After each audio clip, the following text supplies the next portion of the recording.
国地头举行的下年活动伫明仔载举办，台北市卫生局也要呼吁民众，这疫情当咧行，也是爱做好防疫。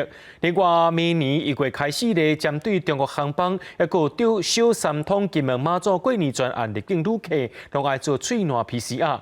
今日指挥中心也去到马祖视察当地医疗甲防疫状况。 台北市下年活动的舞台已经搭好咧，市府头前歌手当咧试音。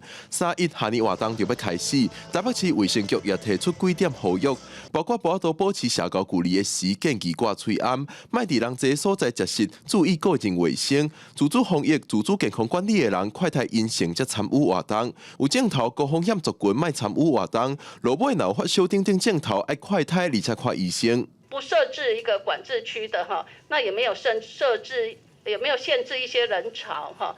那可以想象，大概是人潮会比去年还要多哈。民众一定要全程的戴口罩哈。那并且也建议大家吃饱了，那饮食这一些情况都尽量吃完了之后再去参加。卫生局表示，目前国内疫情当咧行，台北市连续2礼拜确诊数增加的速度当咧欠悬，连假期间胃病风险也提悬，呼吁市民赶紧去注疫苗对加剂。 呼吁符合资格的人赶快来接种莫德纳次世代的一个双价疫苗，6岁到11岁的这个年龄可以接种到第3剂，追加剂的一个间隔的时间都一定是12周84天哈。